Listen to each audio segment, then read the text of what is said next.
Hello there. Thanks for joining me this Sunday on 7Edition. I'm Otto Othman and these are tonight's top stories. MACC says no fund from 1MDB deposited into PAS bank account. Government announces 100 ringgit cash aid for university students. And Health Ministry wants to make immunization vaccination compulsory.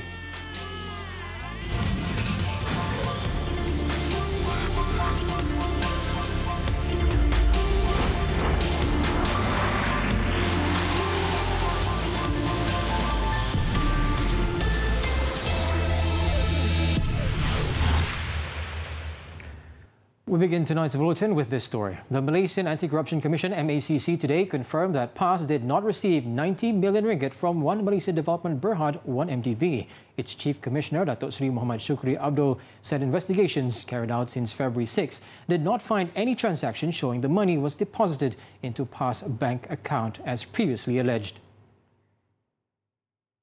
Berdasarkan SPM setakat ini ada memang tak mendapati bahawa berlakunya kemasukan 90 juta yang dikatakan daripada ONDB ke dalam akaun PAS. Alright, dah cukup. He, however, declined to elaborate further on the investigation, saying it was being handled by the MACC's Investigation Division. Earlier this month, the MACC opened an investigation into the allegation that UMNO paid 90 million ringgit to PAS leaders to secure their backing. Subsequently, several PAS former and present leaders were summoned to give their statement on the matter. They include former PAS Deputy President Dr. Nasaruddin Mat Isa, former PAS Vice President Datuk Husam Musa, and current PAS Central Committee member Nik Muhammad Abdul Aziz. In Sarawak, a man believed to be involved in a job scam that led to 47 Malaysians being detained in Cambodia recently has been remanded for 4 days, beginning today. The remand order against the 35-year-old suspect was issued by Kuching Magistrates Court Assistant Registrar Dora Undau this morning. State Commercial Criminal Investigation Department Chief Superintendent Mustafa Kamal Ghani said the suspect was arrested at 3 p.m. yesterday after he showed up to have his statement taken at the Sarawak Police Contingent Headquarters. To date, 23 people, comprising 18 men and 5 women, have come forward to lodge police reports on the case. Before this, the 47 Malaysians were detained in Cambodia on charges of cheating, initiating and carrying out illegal online gambling activities after they were duped by a job agency syndicate. They were later freed and arrived home on February 17th after negotiations between the Malaysian and Cambodian governments. The case is being investigated under Section 420 of the Penal Code.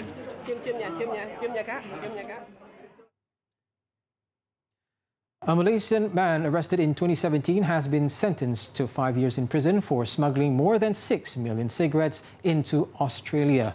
Australian Border Force, ABF, in a statement said the cigarettes, which originated from Malaysia, were concealed within sophisticated cover loads and with a total alleged duty evasion of more than 4 million Australian dollars or 11.6 million ringgit. The man, whose name was not revealed in ABF's website or other reports, pleaded guilty when charged in the Melbourne County Court. The accused was given the sentence with a non-parole period of 3 years on February 20th. It was said that he was one of 2 syndicate organizers who were intercepted trying to leave Australia on August 13th, 2017. Another organizer has also pleaded guilty in court and will face sentencing in April. A 59-year-old woman died from multiple stab wounds by her own sibling, all because of a misunderstanding. The incident took place at Kampung Kamanusur in Bentong, Pahang at 10:30 p.m. last night. State CID Chief Dato' Othman Nanyang said following the incident, the victim, known as Fan Suik Mui, was rushed to the Sultan Ahmad Shah Hospital in Temerloh but succumbed to her injuries at 6 a.m. today. Siasatan awal dapati kejadian adalah berpunca daripada pertengkaran dan perselisihan faham antara mangsa dan suspek, iaitu adik kandung beliau sendiri. Ketika kejadian, terdapat ahli keluarga lain di rumah tempat kejadian berkenaan yang telah menghalang suspek daripada terus mencederakan mangsa. Mangsa yang cedera parah telah dihantar ke hospital daerah Bentung dan seterusnya mangsa telah dirujuk ke Hospital Sultan Haji Ahmad Shah Temerloh kerana didapati mengalami kecederaan yang serius akibat daripada kesan kecederaan tikaman di bahagian badan. Police have arrested the 55-year-old male suspect who is the victim's younger brother. The knife used as the weapon to stab the victim was also seized. The case is being investigated under the Penal Code for murder. 55 people were nabbed when a gambling den inside a durian orchard known as Si Gola in Ulu Tiram, Johor was raided by police earlier this morning.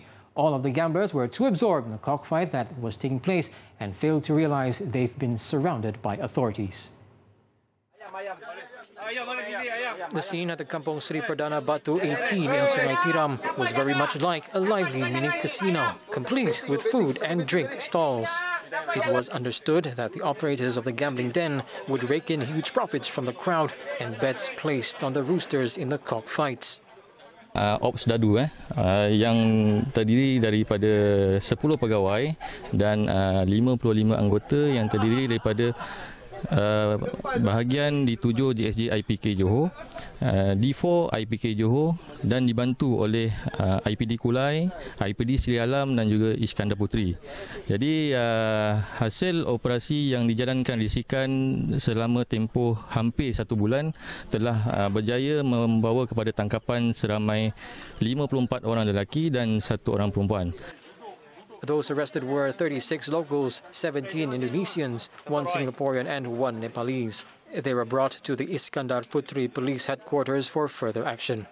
Also seized in the raid were gambling-related items, 5 trophies worth between 3,000 and 10,000 ringgit, as well as 15 roosters. It was estimated that the total bets placed in the cockfights amounted to 42,399 ringgit. The case is being investigated under the Common Gaming Houses Act and Immigration Act.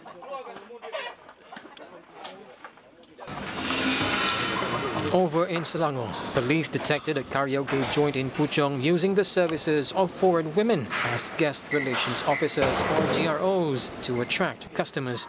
In a raid late last night, authorities initially faced some difficulties when trying to enter the outlet due to the thick automatic door used by operator, which gave the foreign women enough time to hide.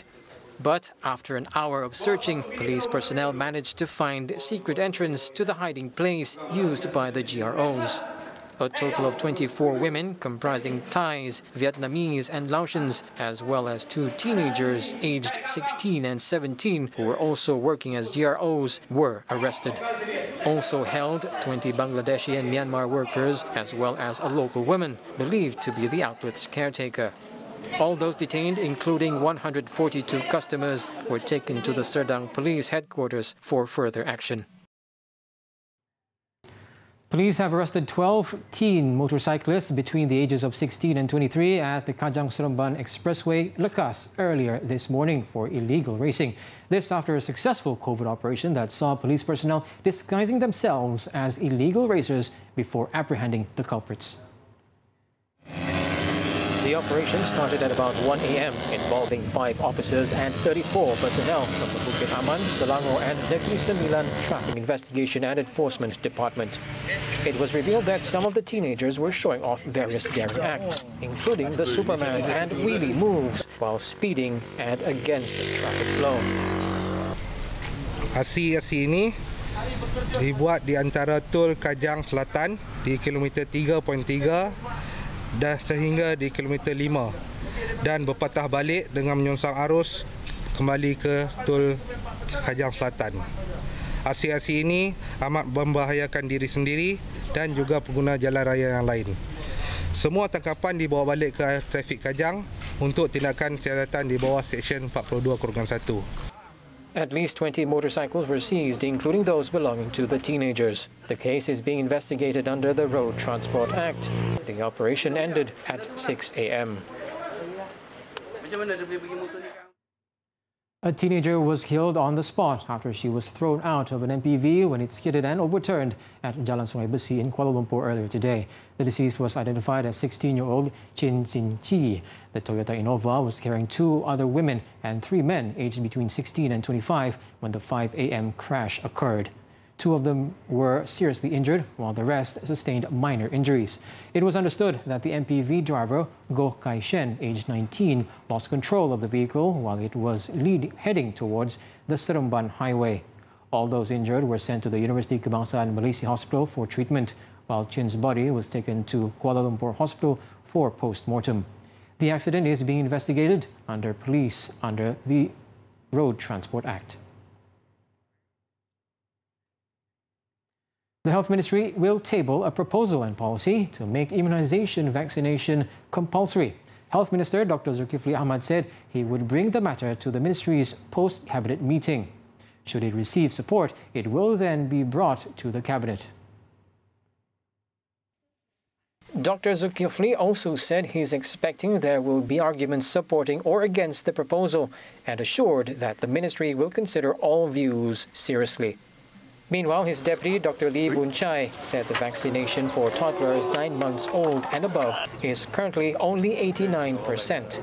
He added the ministry is targeting a vaccination rate of 95% for effective control of vaccine-preventable diseases, such as diphtheria and neonatal tetanus. Malangnya masih ada segelintir ibu bapa yang terpengaruh dengan gerakan anti-vaksin ini kerana mereka tidak faham bahawa sebenarnya vaksin yang digunakan di Malaysia adalah selamat dan vaksin yang digunakan juga terbukti keberkesanan melalui tes dan scientific study. Yesterday, the Health Ministry reported that a 2-year-old boy who died this week in Johor Bahru was believed to have been infected with diphtheria. It was also revealed that the toddler had never been immunized since birth. The Finance Ministry, MOF, today announced a 100 ringgit Higher Education Student Aid BPPT for this year to be given to each Malaysian student at higher learning institutions IPT nationwide. In a statement issued today, MOF said the move by the government is in response to a suggestion by the Education Ministry. The aid, to be dispersed end of next month using existing mechanisms, namely the Bank Rakyat debit card, is expected to benefit some 1.2 million students, involving a total allocation of 120 million ringgit. The statement further read the details on the implementation of the 2019 BPPT and its student eligibility criteria would be announced by the Education Ministry soon.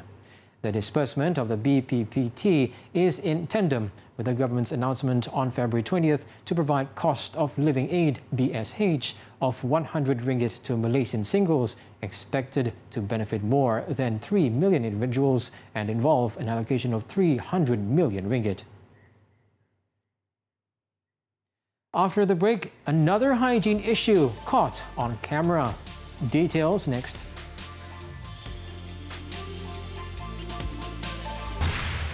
Thanks for staying with us. Prime Minister Tun Dr. Mahathir Mohamad today called on youths in the country to join the Malaysian Civil Defence Force APM as part of their voluntary service for the nation.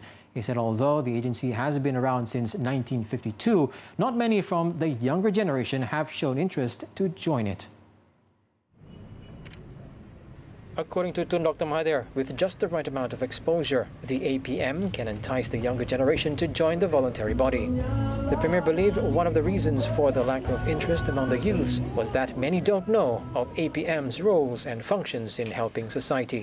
Saya juga berharap agar pihak media akan dapat membantu usaha untuk memperluas peranan dan fungsi APM kepada rakyat.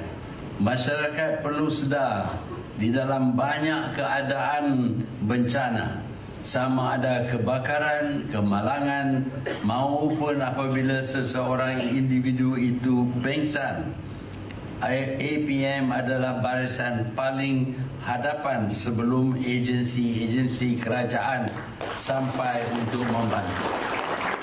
Speaking to the media after officiating Langkawi's Civil Defence Complex today, he stated that the APM is also a multiracial agency that reflects the goodwill it represents. Therefore, the government will continue to support it through fund allocations and relevant equipment.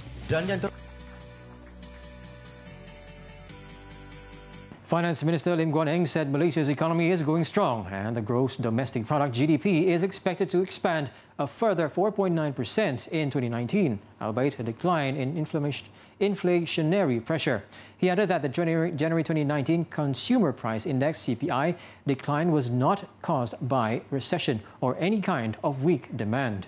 In a statement, Lim stated the CPI decline proves that the government policy of abolishing GST and stabilizing fuel prices with a ceiling price mechanism have benefited both the businesses and the people.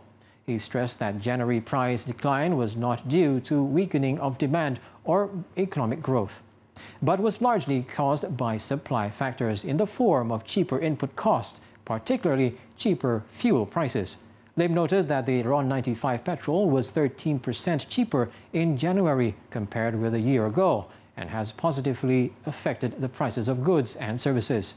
He also said the price decline should improve Malaysians' purchasing power and add to the economic growth. The selection of the Pakatan Harapan candidate for the Rantau State by-election would be discussed by the party's Presidential Council soon. PKR President Datuk Seri Anwar Ibrahim said the party is still considering the suitable candidate for the seat, which is traditionally contested by the party.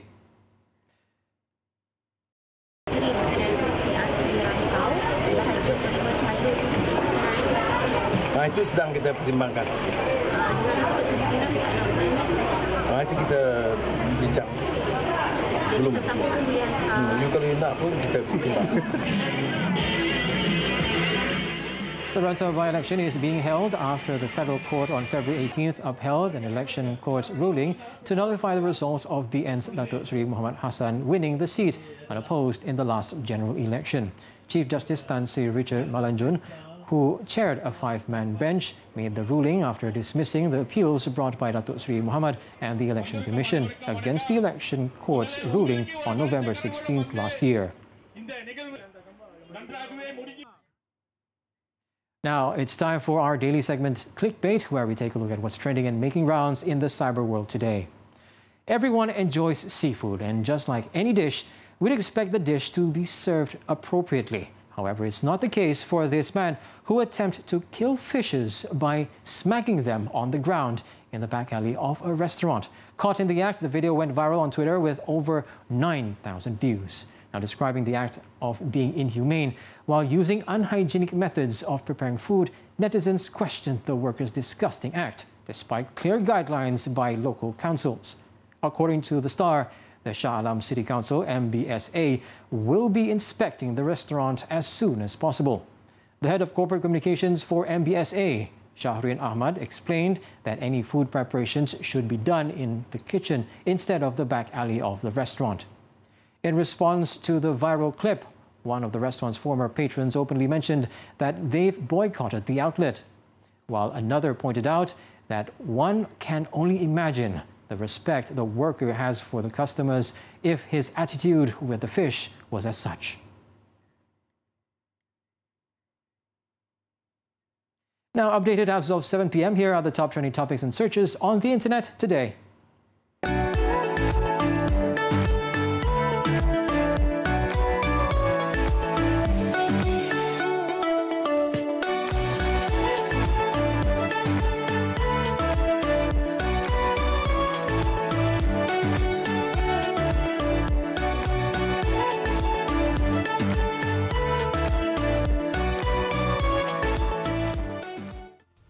When we return, blank blink, literally in your area.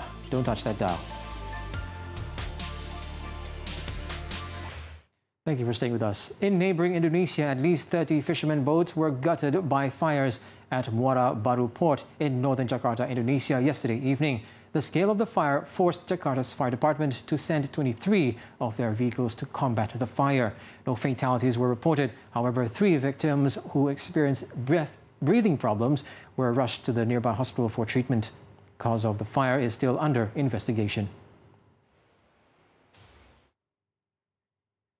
A high-risk operation to get humanitarian aid into Venezuela descended into deadly chaos Saturday after President Nicolas Maduro's security forces fired on demonstrators and aid trucks were set ablaze. 2 people, including a 14-year-old boy, were killed in clashes with security forces that left more than 300 people wounded at various border crossings.